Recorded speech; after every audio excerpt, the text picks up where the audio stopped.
नमस्कार मैत्रिणींनो, पापडांचा रंग बघितला? किती सुंदर आलेला आहे. हे मस्त असे पोह्यांचे पापड आहेत, जे आपण रेग्युलर पोहे करण्यासाठी वापरतो तेच हे पोहे आहेत. पोह्यांचे पापड करण्यासाठी मी इथे 2 कप पोहे घेतलेले आहे. इथे मी नवीन हांडी घेतलेली आहे. त्याच हांडीमध्ये आता पोहे छानपैकी भाजून घेते. पोहे आपल्याला 10 मिनटं तरी भाजून घ्यायचे आहेत. पोहे हे छान कुरकुरीत होतील आणि हाताने सहज तुटतील अशा प्रकारे आपल्याला पोहे भाजून घ्यायचे आहेत.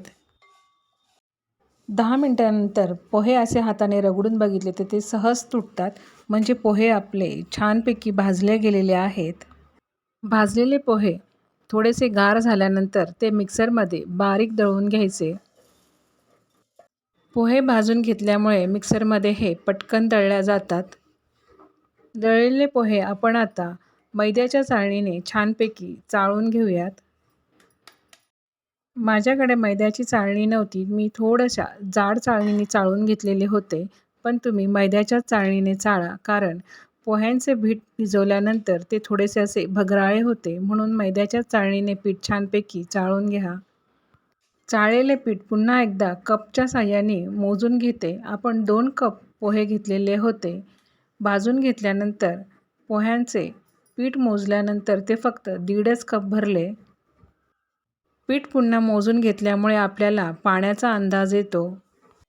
आता एका पातेल्यामध्ये ज्या कपाच्या साहाय्याने आपण पोहे घेतले होते त्याच कपाच्या साहाय्याने 2 कप पाणी गरम करायला ठेवले आहे. पोह्यांचे पीठ हे 1.5 कप भरले होते, म्हणून त्यामधून अर्धा कप पाणी हे बाजूला काढून ठेवले. पाणी गरम झाल्यानंतर यामध्ये 1 चम्मच मीठ, थोडेसे हिंग, 1 चम्मच जिरा पावडर, पोह्यांचा गोळा हा सॉफ्ट होण्यासाठी अगदी 1 चम्मच भरून तेल टाकून घेतले. पापड हे अतिशय सुगंधित आणि टेस्टी होण्यासाठी यामध्ये 1 मूठ भरून कढीपत्ता टाकून घेतलेला आहे. कढीपत्ता हा थोडासा ओलसर आहे. तुमच्याकडे जर वाळलेला कढीपत्ता असेल तर तुम्ही तो जरूर टाका. आता यामध्ये पोह्यांचा 1 चम्मच भरून पापडखार टाकून घेतला. पाणी उकळत असतानाच ह्या पाण्याला कढीपत्त्याचा अतिशय छान असा सुगंध सुटतो आणि पापड वाळल्यानंतर देखील कढीपत्त्यांचा सुगंधाने पापड कच्चाच खावासा वाटतो आणि तो लागतो देखील छान. आता यामध्ये मी 1 चम्मच लाल मिरची पावडर आणि थोडीशी हळद टाकून घेतली. पाणी छान उकळल्यानंतर आता हे सगळे पाणी आपल्याला पिठामध्ये हळूहळू करून टाकून द्यायचे आहे. एका हाताने चमच्याने पीठ हलवत राहायचे आणि हे सगळेच पाणी टाकून द्यायचे. हे सगळेच पाणी आपल्याला लागणार आहे. पाणी हे पिठामध्ये चांगले मिसळले जाईल अशा प्रकारे हलवून घ्यायचे. यानंतर हे पीठ आपल्याला 10 मिनिटासाठी झाकून ठेवायचे, म्हणजे पीठ आतमध्ये छान वाफवलं जातं. 10 मिनिटानंतर झाकण काढून घेतले.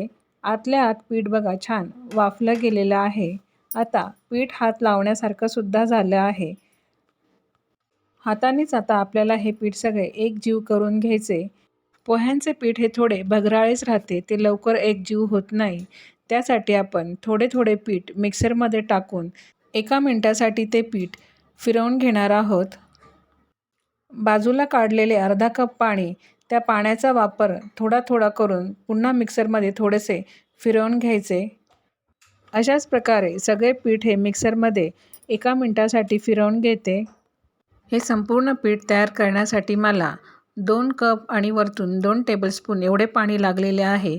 तुम्हाला कदाचित एखादा चम्मच कमी किंवा एखादा चम्मच हा जास्तसुद्धा लागू शकतो. पहा, मिक्सरमध्ये फिरवल्यानंतर त्याचा छान असा गोळा तयार होतो. पोहे हे पाणी शोषत राहते, ते थोड्या थोड्या वेळानंतर कोरडे झाल्यासारखे वाटते. त्यावेळेस पाण्याचा हात लावून पुन्हा पीठ हे सॉफ्ट करून घ्यायचे. मिक्सरमधून काढलेले पीठ हे आपल्याला हाताने छानपैकी मळून घ्यायचे आहे. बाजूला काढलेल्या पाण्याचा वापर करून त्याचा सॉफ्ट गोळा तयार करून घ्यायचा. पीठ मळून झाल्यानंतर मी त्याचे छोटे छोटे गोळे तयार करून घेतले. आता पुरी यंत्राच्या साहाय्यानेच पापड करून घेते. त्यासाठी 2 प्लास्टिकचे कागद घेतले. पापड करताना आपल्याला अजिबातच तेलाचा वापर करावा लागत नाही. इतके छान आणि मस्त पापड असे हे तयार होतात. बघा, मस्त असा पापड तयार झाला आहे आणि त्यातला कढीपत्ता देखील हा अगदी हिरवा हिरवागार छान दिसतो. असे हे पापड मशीनच्या साहाय्याने प्रेस करून झाल्यानंतर पुन्हा त्यावरून जर लाटणं फिरवले तर हा पापड फारच छान होतो. तेलामध्ये पण तो अतिशय मोठा होतो. अशाच प्रकारे मी सगळे पापड हे तयार करून घेतले आणि हे पापड अगदी सुपावर किंवा टोपल्यावर एकावर एक ठेवले तरीसुद्धा ते एकमेकांना चिटकत नाही. असेच हे सगळे पापड तयार करून घ्यायचे आणि एकदमच नंतर ते उन्हामध्ये वाळत टाकायचे. एक दिवस ते उन्हात वाळल्यानंतर त्याचा रंग पहा किती छान दिसत आहे. अतिशय सुरेख असा रंग त्याचा आलेला आहे. असे हे पोह्यांचे कढीपत्ता टाकून केलेले पापड चवीला हे अतिशय छान, खूपच सुंदर लागतात. पापड देखील पहा कसा अगदी ट्रान्सपरंट झालेला आहे. त्यातला कढीपत्ता देखील हा अतिशय सुरेख आहे. मुलं असा कढीपत्ता काढून टाकतात, पण असा पापडातला कढीपत्ता हा खाल्ला जातो. त्यामुळे तुम्ही अवश्य यामध्ये कढीपत्ता टाकून हा पापड तयार करून पहा. आता वाळलेला पापड मी तुम्हाला तेलामध्ये तळून दाखवते. पहा, तेलात टाकल्यानंतर देखील हा पापड अतिशय दुप्पट होतो. तेलात तळल्यानंतर सुद्धा पहा पापडाचा रंग हा अतिशय सुरेख आलेला आहे आणि तळताना कढीपत्त्याचा सुगंधसुद्धा अतिशय छान येतो. पापड तळताना तेल जरा व्यवस्थितच गरम पाहिजे, म्हणजे पापड हा पटकन फुलतो. पहा कसा अगदी पापड कढईत मावत नाही असा पटकन फुलला जातो. पापडाची साईज तुम्हाला मी दाखवते. पहा, कच्चा पापड आणि तळलेला पापड यातील फरक. असे हे कढीपत्ता टाकून केलेले पोह्यांचे सुगंधित पापड तुम्ही नक्की करून पहा. त्याची टेस्ट तुम्हालाही फारच आवडेल आणि पापडाची कृती देखील ही अतिशय सोपी आहे. असा हा व्हिडिओ पाहून पापड करून पहा आणि पापडाची चव घेऊन पहा. नक्कीच तुम्हाला ती आवडेल. असे हे तेलामध्ये टुमदार फुलणारे पापड पाहून आपल्याला आनंद देखील हा फारच होतो. पापड हा थोडासा तोडून दाखवते. पहा, मस्त असे हे क्रंची पापड तयार झालेले आहेत. तेलात भरपूर फुलणारे, कढीपत्त्याचा चव देणारे असे हे स्वादिष्ट पापड तुम्ही करून पहा. तुम्हाला ही पापडाची कृती कशी वाटली ते नक्कीच कमेंट करून सांगा आणि व्हिडिओ आवडल्यास व्हिडिओला लाईक करा, शेअर करा आणि सबस्क्राईब करा. धन्यवाद.